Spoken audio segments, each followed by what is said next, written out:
For as long as Sudan's government has been in power, the UMMA party has been one of its main oppositions. Established in 1945, its leading members say the government led by President Omar al-Bashir, who has been in power for nearly 30 years, needs to step down. And they're not going to wait for elections scheduled for next year to see it happen.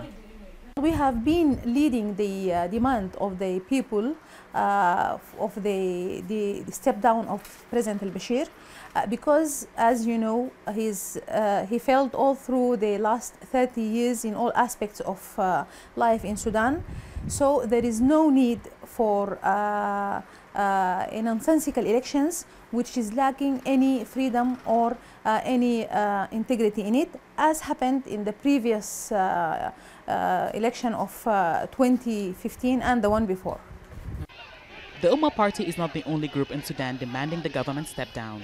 Since mid-December, thousands have protested on the streets. The demonstration was sparked by an economic issue that quickly morphed into a political crisis for the government. With slogans similar to those chanted by protesters in the Arab Spring, the revolutions that brought down regimes in neighboring countries, they too have been demanding the government end its rule.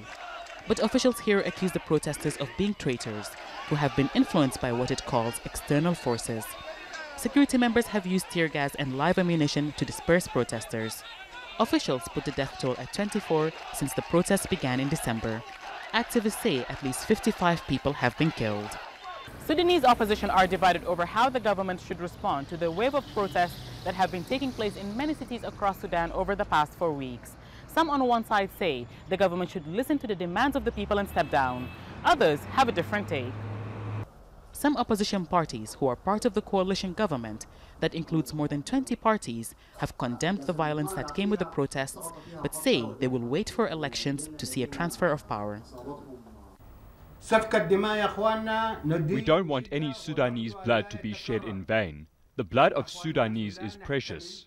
But we also want stability and change from within. So we remain part of the government. Anything else will tear apart the stability of Sudan. More demonstrations are planned for the coming days. These protests are the longest since Sudan gained independence in 1956.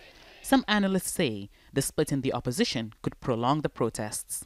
The opposition groups are not at all on the same page. The protesters want the same result.